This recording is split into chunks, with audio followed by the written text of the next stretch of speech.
ચોરી કરનાર પુત્રનું પિતાએ ઢીમ ઢાળી દીધો. માતા પર છરી વડે હુમલો કર્યો. કંટાળેલા પિતાએ લાકડાના દસ્તાના ફટકા માર્યા. સારવાર દરમિયાન મોત. આણંદ શહેરના ભાલેજ ઓવરબ્રિજ નજીક ઉમરીનગર સોસાયટીમાં આજરોજ ચકચારી હત્યાની ઘટના બની છે. પુત્રની ખરાબ આદતોથી કંટાળી ગયેલા પિતાએ ઘરમાં પડેલા લાકડાના દસ્તા વડે પુત્રના માથામાં ફટકા મારી તેની હત્યા કરી નાખતા સમગ્ર વિસ્તારમાં ચકચાર મચી ગઈ હતી. આ ઘટનાને પગલે આણંદ શહેર પોલીસે હત્યાનો ગુનો નોંધી તપાસ હાથ ધરી છે. પુત્ર અસામાજિક પ્રવૃત્તિઓમાં સંડવાયેલો હતો.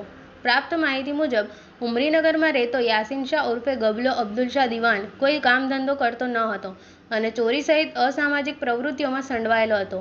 ગુરુવાર રાત્રે ઘરે આવતા યાસીન શાહે કોઈ કારણસર પોતાની માતા સાથે ઝઘડો કરી છરીથી હુમલો કર્યો હતો.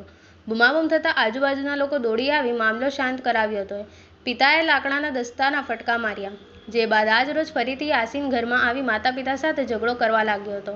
જેથી ગુસ્સે ભરાયેલા પિતા અબ્દુલ શાહ દિવાને ઘરમાં પડેલો લાકડાનો દસ્તો લઈ પુત્ર યાસીનના માથામાં જોરદાર ફટકા માર્યા હતા. ફટકા વાગતા જ યાસીન લોહીલુહાણ હાલતમાં જમીન પર ફસરાઈ પડ્યો હતો. સારવાર દરમિયાન પુત્રનું મોત નીપજ્યું. ઘટનાની જાણ થતાં પાડોશીઓ દોડી આવ્યા હતા અને ગંભીર હાલતમાં યાસીનને તાત્કાલિક હોસ્પિટલમાં ખસેડવામાં આવ્યો હતો. જોકે સારવાર દરમિયાન તેનું મોત નીપજ્યું હતું. ઘટનાની માહિતી મળતા જ આણંદ શહેર પોલીસની ટીમ સ્થળે પહોંચી હતી.